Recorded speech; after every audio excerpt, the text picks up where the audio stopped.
everybody, this is Mrs. Leggett. I teach 5th grade at ELA, and we are going to make some Pom Pom Animals. And with me I have 2nd grader Finley Leggett. Hi. And then I have 5th grader Poppy Leggett with me. Hi. Let me show you the cute animals we're going to make.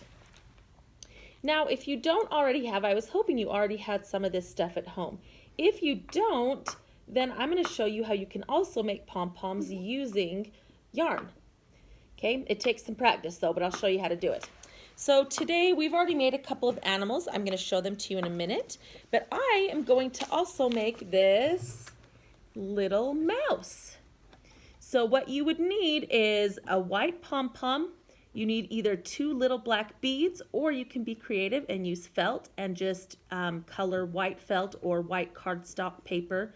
You can color it with a black Sharpie or marker, and then you can glue it on. So be creative, because if you don't have this stuff at home, you can probably find something else. And then for the ears, I'm using white felt. I think they're using thick paper. And for the tail, I'm using a pipe cleaner. So I'm going to go ahead and glue all of my pieces together that are right here. So I have the body, I've got some beads, and I made some felt ears, and here's my pipe cleaner. So let's get the little glue gun, Finley. So he needs his 2 ears. I'm going to do one over here on this side of his head. Be careful with a glue gun, because it does burn a little bit if you get your fingers in the glue. Yeah. So be very careful. This Poppy burned her fingers a little last time, didn't you, Pops? Yeah. Okay, so here's 2 little ears. Now with glue gun, there's a lot of those little stringy things. So just make sure that everything's dry and give it a couple hours before you pull off all the little strings. Okay, now he's got a little nose. They've put like a white pom-pom. Keep dropping beads and things. I'm going to use a bead. And then they have a smaller one kind of on top of that for his nose.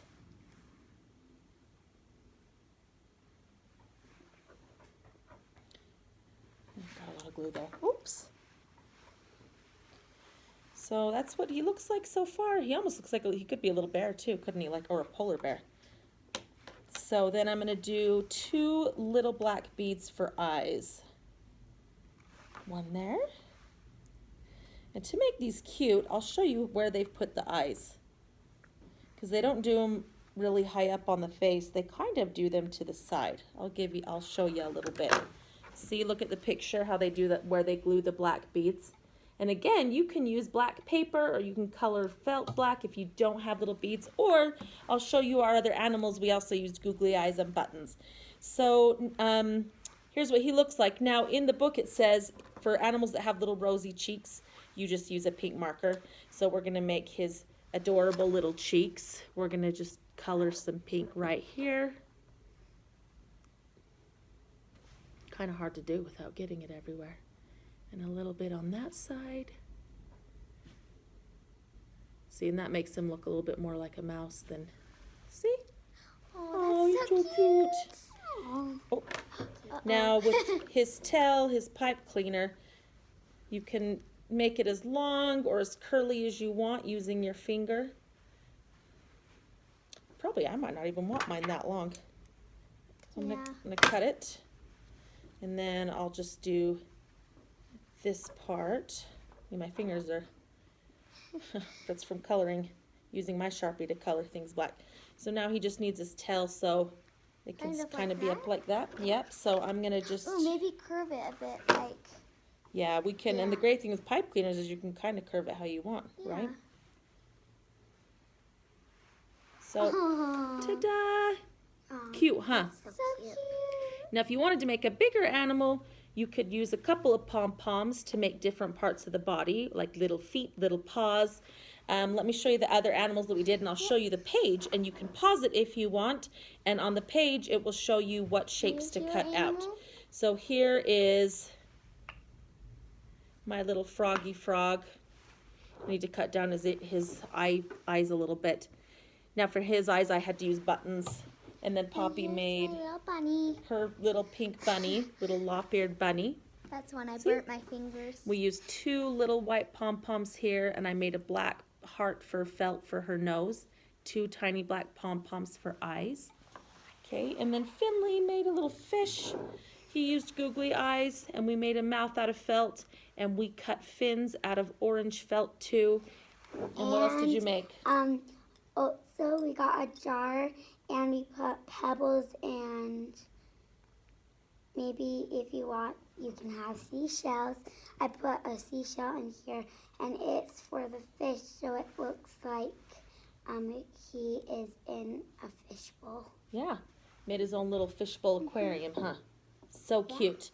Okay, let me show you the pictures, and then I'm going to show you how you can make your own pom-pom if you don't have them at home. So This one's, I love that's this one. fine. The pages. Hey, this pom pom on him kind of looks like the ones with the animals. It does. Yeah, It's yeah, cute. it does. Okay, so here's the fishy. If you want to do the fishy, see up at the top, it tells you what shapes to cut out for. There's a top fin, back fins, and the side fins. See, and it shows you.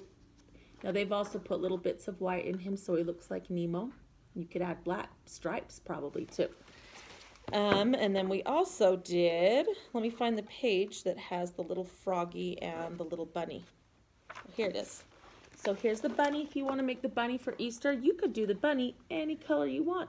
So I'll show you, they have a gray one on the back too that's very cute. Yeah. So it shows you what shapes you need to cut for the ears, and you have 2 tiny pom-poms for its little like snout, and then a little black heart for the nose, and see where they put the eyeballs.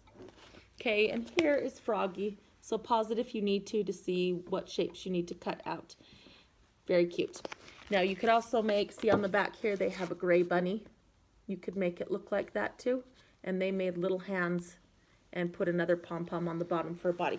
So you can be really creative and make it how you want. So now I'm going to show you how to make a pom-pom out of yarn if you are a person that does not have any of these at home.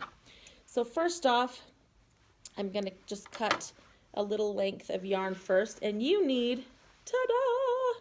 You need a dingle hopper. You do. You need a dingle hopper.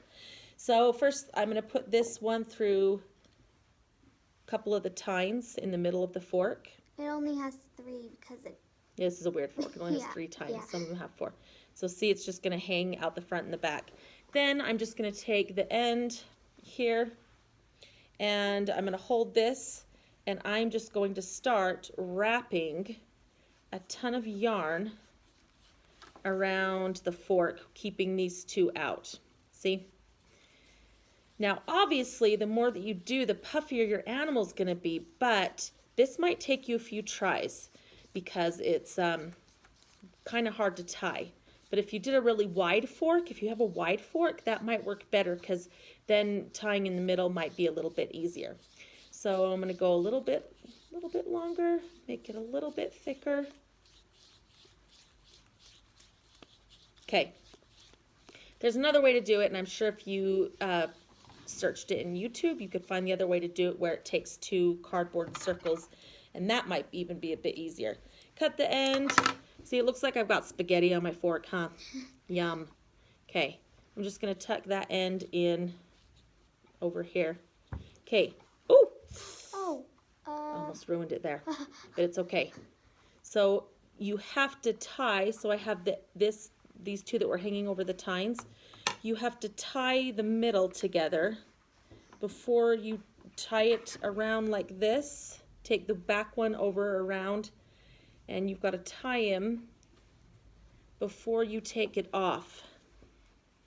So I'm going to tie it as tight as I can, but then pull it off the tines so it looks like a big knot.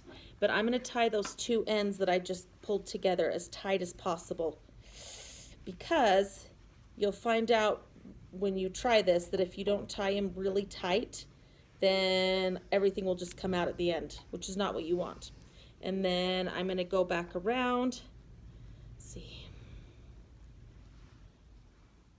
on both sides, and tie it as tightly as you possibly can, okay? Tight as you possibly can without breaking your string. Okay? All right. Now you can cut the ends after you've tied it a few times through the middle.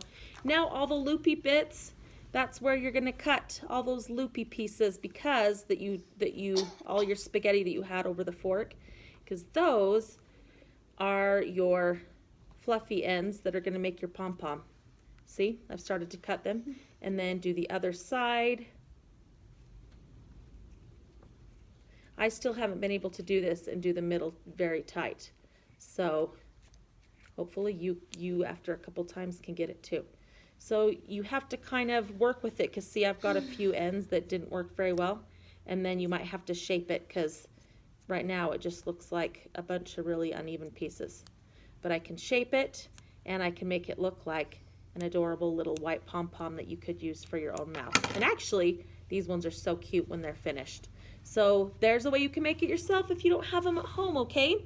Now, hopefully you, if you want an animal that you didn't see that we made, but you saw it on the cover or something, if you want the picture of what to cut out, let me know in the comments, and I will take pictures of the pages for you, okay? All right, thanks guys. We'll see you at school hopefully soon. Bye, say bye. Bye.